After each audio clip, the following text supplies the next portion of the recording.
Hello tout le monde, j'espère que vous allez bien. On se retrouve dans le brief du jour. Donc on est le jeudi 4 août, donc on tourne la vidéo là, il est 10h27. Donc le marché américain n'est pas encore ouvert, donc on verra comment a clôturé le SPX, on verra où en est le dollar index comme d'habitude pour la macroéconomie. Et on ira voir ce que fait un petit peu notre cher Bitcoin pour tout simplement avoir un point de vue un petit peu sur le marché des crypto-monnaies. On verra qu'il n'y a pas énormément de choses qui se sont passées, mais tout de même une petite mise à jour par rapport à la vidéo d'hier. Avant de commencer, comme d'habitude, n'hésitez pas à rejoindre le Discord si vous avez des questions ou tout simplement si vous voulez qu'on vous aide sur vos projets d'investissement, etc. Bien évidemment, on ne fera pas de conseils, mais on peut vous guider, vous analyser des cryptos si vous le souhaitez, ou vous expliquer des principes qui sont vraiment fondamentaux à connaître avant de se lancer tout simplement dans l'investissement en crypto-monnaie. Le guide est toujours à télécharger et il y a toujours le lien dans la description, n'hésitez surtout pas. Et puis voilà, je crois que c'est à peu près tout. Alors le Bitcoin, donc là je suis en daily, donc en unité journalier. Hier, sinon, vous avez parlé qu'on avait une petite tendance haussière qui se mettait en place tout doucement. On voit que on la poursuit concrètement. Là, on commence sur une journée qui, a priori, serait haussière. Maintenant, la journée est loin d'être terminée, donc attention. Si on retrace le Fibo de l'intégralité du mouvement, on va dire, hop. Voilà, on va se mettre en Fibonacci. On voit que on a le premier arrêt là, qui est ici aux alentours des 21 000. On pourrait aller le chercher, mais a priori, c'est pas tellement ce qui est en train de se passer. On est vraiment en train de retravailler cette ancienne résistance là, qui était là aux alentours des 22 400, 22 600. On voit que cette zone ici, je vais vous la tracer, eh bien, elle est a priori, en tout cas pour l'instant, devenue support, et ça c'est plutôt bon signe. Ça veut dire eh bien que la tendance haussière risquerait de se poursuivre et qu'on pourrait rebondir tout simplement sur ces niveaux-là. Maintenant, il y a un élément qui freine un petit peu, à mon avis, cette tendance haussière, c'est au niveau du MACD. Hier, on n'avait pas encore la confirmation, mais sinon, vous avez dit, il y avait un M qui était en train de se former sur le MACD. Et le MACD, c'est quoi ? C'est tout simplement la force du mouvement. Donc, qu'elle soit acheteuse ou vendeuse. Là, elle était clairement acheteuse, puisqu'on voit qu'elle était au nord. Mais malheureusement, on est venu breaker tout simplement ce M. Et donc, on a une perte de force côté acheteur et on n'est pas loin de cross côté vendeur. Donc il est possible que cette tendance-là, haussière en tout cas, se pose pour l'instant. Peut-être qu'on va re-rentrer dans un range, tout simplement. Ça ne veut pas dire qu'on va redescendre, d'accord, même si c'est une possibilité. Mais en tout cas, il est possible que, tout simplement, on vienne travailler les niveaux de prix là autour des 22 000, 24 000. Ça, c'est tout à fait possible au vu du MACD. En tout cas, le MACD nous fait penser que on va pas avoir tout de suite, en tout cas dans les prochains jours, quelque chose qui repart à la hausse. Maintenant, attention, le marché fait ce qu'il veut et il aime bien nous prouver qu'on a tort. Donc soyons patients. Côté bien institutionnel, rien de nouveau, on est toujours en tendance haussière. Et pour les traders Ishimoku, on n'a toujours pas quitté ce nuage, bien évidemment, ça va prendre quelques jours. On a vu qu'on n'était pas loin d'avoir atteint la SSB là, il y a quelques jours. Et là, on est clairement sur la Tenkan ici, donc qui est la ligne orangée que vous voyez là. On est en train de rebondir dessus. Donc c'est plutôt bon signe pour l'instant. À voir si jamais on vient breaker cette Tenkan, il y aura probablement un fort retour jusqu'à la Kijun. Et si on break cette Kijun, il y aura un fort retour probable dans les alentours du bas du range, aux alentours des 19 000, 20 000 $. Mais on y est loin. On en est vraiment très très loin. Donc pour l'instant, pas de panique. Si on regarde juste en horaire, on va aller juste voir ce que ça dit. Voir quelle est la forme de la charte. En horaire, on est clairement repassé vendeur. Voilà. On a peut-être un W qui est en train de se former, mais rien d'exceptionnel. Il est pas énorme. J'essaie de mieux vous le tracer. Hop, voilà, pour l'instant, il n'est pas confirmé. Et on n'est pas repassé côté acheteur dans tous les cas. Et on voit que pour l'instant, côté horaire, on stagne, hein. On n'a pas validé ce M. Voilà, et la neckline est ici, on ne l'a pas encore validé. Mais on voit que le prix a tendance plutôt à stagner, ce qui va un petit peu avec le MACD que l'on voit en journalier tout simplement. Hop. Si, hop, voilà, attendez, je remets tout. Voilà pour qu'on voie bien. Si on regarde les order flow, on voit que les open interest là, qui étaient fort montés hier sont complètement redescendus. Je ne sais pas si vous vous souvenez, on vous avait dit qu'il y avait pas mal de personnes qui étaient rentrées à l'achat, hein. On avait ce funding rate là d'un seul coup qui était sorti un peu de nulle part, qui était très positif, donc qui nous indiquait qu'on avait eu beaucoup d'acheteurs qui étaient rentrés à levier sur ce marché sur la petite rehausse. Bah, concrètement, le marché est venu liquider ces gens-là. D'ailleurs, on le voit ici, hein.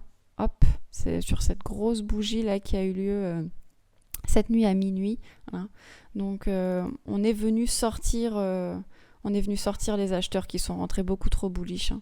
Donc voilà, le marché a encore une fois lavé tout le monde et sorti tout le monde. Et je pense que quand enfin les gens seront plus sur cette psychologie à vouloir tout de suite rentrer à levier et rentrer avec des grosses positions, eh bien on pourra peut-être voir un Bitcoin un petit peu plus haut. Mais c'est plutôt bon signe dans le sens où on n'est pas revenu aux 20 000. On a liquidé les gens sans avoir besoin de retourner si bas. Donc c'est possible qu'on ait une phase de stagnation et qu'on reprenne cette dynamique, cette petite tendance haussière là qu'on a depuis le mois de juin. Si jamais, eh bien tout simplement, le marché le permet tout simplement. Là, on voit qu'on repasse légèrement acheteur là sur la bougie actuelle. Bon, à voir. Ce qui serait peut-être intéressant, c'est de voir le volume profile. Alors attendez, je vais me mettre, voilà, hop. Ça peut être intéressant de voir. Ok, donc on voit qu'on a des creux là au-dessus des 24 000, donc c'est quand même une possibilité qu'on vienne à terme chercher cette zone-là. On a aussi un creux, vous me direz, en dessous, hein. Mais pour l'instant, vu la tendance que l'on est en train de marquer, c'est possible qu'on aille les chercher, pour l'instant que l'on consolide dans ces niveaux. On peut même venir consolider un petit peu ici, hein, autour avec une légère baisse. Ça, c'est tout à fait possible de venir consolider ici. Et puis, pourquoi pas remonter ensuite. À voir tout simplement comment les acteurs vont se comporter sur ce marché. Il ne faudrait pas qu'on ait de trop grosses hausses de l'open interest là comme on a eu concrètement. Voilà. Pour le Bitcoin, je crois que c'est à peu près tout sur la mise à jour par rapport à hier. Et puis, on va aller voir avec Chinon la macroéconomie, voir ce qui s'est passé et ce qui se passe encore. Alors, on va commencer sur le SPX et on peut clairement voir que on est reparti en tendance haussière. Donc, si on regarde en horaire, on peut clairement voir qu'on fait toujours plus haut, plus haut, plus haut, plus haut. À chaque fois, on monte de plus en plus haut. C'est très bien ce qui est en train de se passer sur le SPX. Le momentum en horaire vient de repasser acheteur. Donc, même si le momentum vient de repasser acheteur, on peut quand même voir qu'on commence là un peu sur une petite bougie rouge, mais c'est rien de trop grave, hein. C'est comme ça que le marché fonctionne, vous savez très bien. Le marché se nourrit des liquidités, donc il a tendance à monter, à descendre, à monter, à descendre, à monter, à descendre. C'est comme ça que se forment les tendances. Ou, donc inversement, pour une tendance baissière, il descend, il monte, il descend, il monte. C'est comme ça. Donc ne vous inquiétez pas parce que vous voyez quelques bougies rouges, c'est complètement normal. Voilà. Donc si on va regarder en daily sur le SPX pour voir ce qui se passe, regardez. Hop là, en direct. Chut, voilà. Regardez.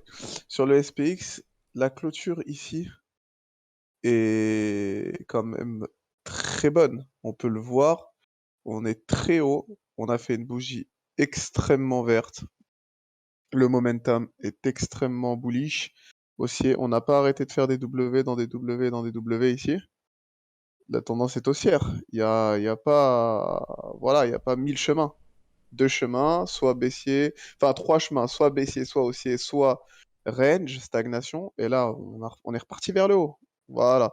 Donc si on repart vers le haut, bah ça risque de pousser le marché des cryptos à la hausse. Mais on va aller voir le dollar et vous allez bien voir que c'est le dollar qui est en train de faire un peu chier le monde et c'est ce qui empêche un peu, je pense, ce qui fait bloquer un peu les cryptos.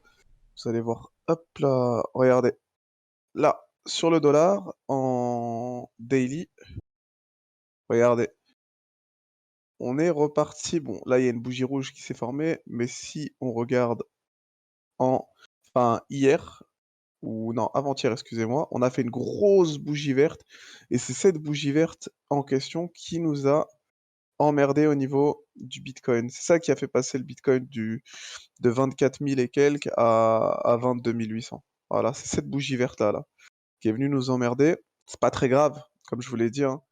La tendance, elle est jamais poum, bullish d'un coup. Par contre, le truc qui pourrait se passer et qui pourrait être un peu dangereux, je pense, c'est comme on l'a dit, hein, vous voyez bien la tendance du dollar. Si on dézoome un peu, regardez, haussier, baissier, haussier, baissier.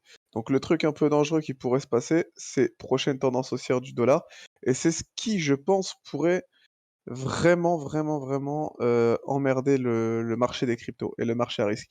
Et si jamais on repart sur encore un plus haut sur le dollar, là, ça serait un peu chaud.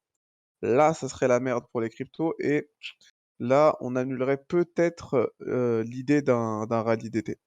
Par contre, il y a un truc qui me tilte, c'est le momentum. Regardez, en daily, le momentum, il est extrêmement vendeur. C'est les vendeurs qui ont la main actuellement. Donc, pour l'instant, c'est pas trop mal. Ça signifie que même si actuellement on voit quelques journées haussières, c'est pas très grave et c'est normal également. Donc, attendez-vous probablement à un dollar qui continue à baisser car la force du mouvement actuel est vendeuse. Voilà. Maintenant, il faut pas trop qu'on s'attarde à faire des journées haussières sur le dollar, sinon ça pourrait provoquer ce que je vous ai dit, la continuité de la tendance haussière. Et là, ça serait pas vraiment bon. Ça serait vraiment pas bon. D'accord? Regardez, je dézoome pour vous la refaire. On monte, on descend. On monte, on descend. Si on remonte plus haut, ça serait la merde. Ça serait vraiment la merde. Par contre, si on enfin, si on continue à baisser, là, c'est magnifique.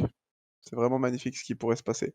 Mais actuellement, pour vous la faire courte, pour vous faire comprendre que c'est pas trop stressant ce qui est en train de se passer, c'est que vous vous souvenez du M. Là, en fait, on a juste fait notre pullback. Regardez le M est là, ok? Donc on avait break le M, et la journée verte qui est venue nous gâcher un peu la hausse des cryptos, c'était juste le pullback du dollar, c'est-à-dire qu'on est revenu tester la neckline, ok? Et là on est clairement sur, regardez, on est sur la bougie de la neckline du M. Bon, c'est un peu, franchement sur le dollar, la chart elle est un peu dégueulasse, c'est un peu dur à voir, on sait pas c'est quelle bougie qu'il faut prendre, d'accord? Il faut toujours prendre la plus grande. Et la plus grande, elle est là, là. Hop là, regardez. La plus grande, elle est là. C'est cette bougie-là qu'il faut considérer comme neckline. Actuellement, on n'est pas pile poil dessus, mais on est dans la bougie. Donc c'est pas trop inquiétant. Faut pas trop s'inquiéter actuellement. Donc il y a beaucoup de chances que si jamais on gagne cette bataille là, parce que c'est clairement une battle zone, si on gagne cette bataille, qu'on ait un dollar qui continue à diminuer et donc qu'on soit amené à pousser le marché des cryptos à la hausse. Un dollar qui baisse, c'est les cryptos qui montent. D'accord? Maintenant, il faut que le marché continue, enfin, le dollar continue à baisser. Si ça se tarde trop en haut, ça peut devenir dangereux. Voilà pour la macro. Est-ce que, je sais pas si tu vois autre chose, Xina? Non, non, écoute, je vois rien d'autre, hein, la même chose que toi, donc c'est parfait.